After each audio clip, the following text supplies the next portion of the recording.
Please ہماری video کو like کریں، شیئر کریں اور ہمارے چینل کو سبسکرائب کریں۔ بسم اللہ الرحمن الرحیم۔ سبحان اللہ کی ابتدا کب ہوئی؟ حضرت سلیمان علیہ السلام کو اللہ تعالیٰ نے یہ شان و شوکت عطا کی تھی کہ وہ اللہ کی مخلوق سے جیسے چاہتے کام لے لیتے، اور اللہ نے آپ کو یہ بھی شان دی تھی کہ آپ ہر درند پرند چرند کی آواز سن سکتے تھے اور سمجھ سکتے تھے۔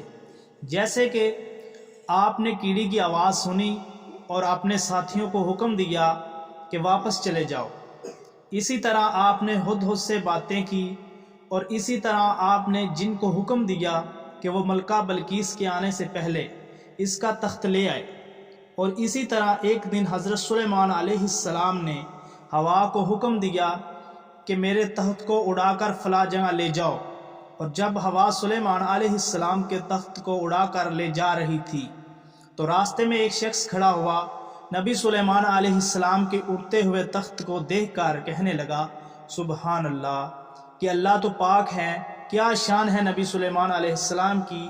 جب شخص نے سبحان اللہ کہا تو نبی سلیمان علیہ السلام نے ہوا کو حکم دیا کہ تخت کو روک کر نیچے زمین پر اس شخص کے پاس لے چلو۔ جب نبی سلیمان علیہ السلام کا تخت زمین پر اس شخص کے پاس اترا تو شخص گھبرا گیا، یعنی ڈر گیا۔ نبی سلیمان علیہ السلام نے اس شخص سے کہا ڈرنے کی ضرورت نہیں، بس وہی الفاظ بول جو تو نے پہلے بولے تھے۔ تو وہ شخص کہنے لگا میں نے تو سبحان اللہ کہا ہے۔ تو حضرت سلیمان علیہ السلام اس شخص کو کہنے لگے یہ تخت ایک دن ختم ہو جائے گا، سلیمان نبی ایک دن اس دنیا سے چلے جائیں گے، غرض یہ کہ ہر چیز فنا ہو جائے گی، لیکن جو تم نے الفاظ سبحان اللہ کے کہے ہیں وہ قیامت کی دیواروں تک باقی رہیں گے۔ یہ وہ الفاظ ہیں جو آج ہم بھی ادا کر رہے ہیں اور اللہ سے اجر و ثواب حاصل کر رہے ہیں۔ سبحان اللہ کہنے کی فضیلت۔ سبحان اللہ، الحمدللہ، لا الہ الا اللہ اور اللہ اکبر کہنے کی فضیلت۔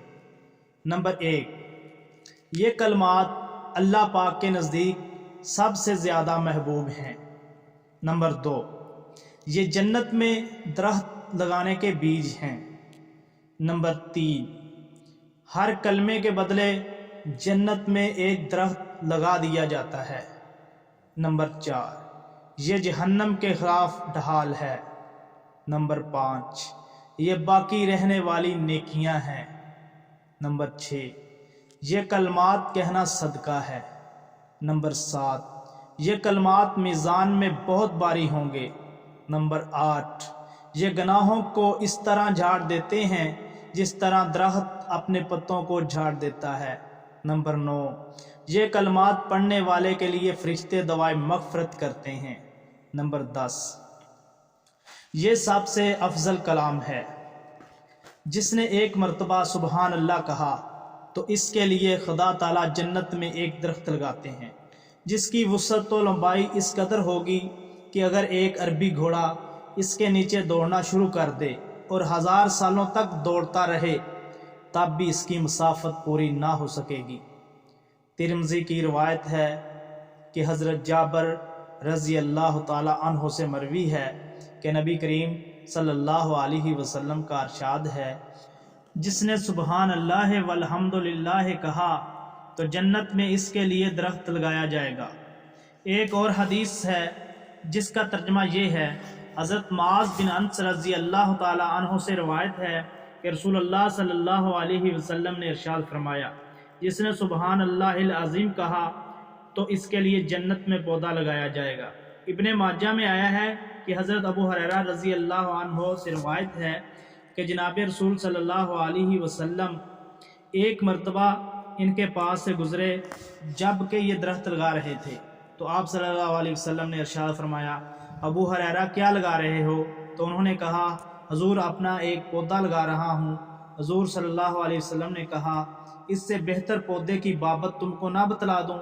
کہا جی حضرت ضرور بتائیے۔ تب حضور صلی اللہ علیہ وسلم نے کہا تم سبحان اللہ والحمدللہ ولا الہ الا اللہ واللہ اکبر پڑھا کرو تمہارے لیے ہر جملہ کے بدلے درخت لگا دیا جائے گا۔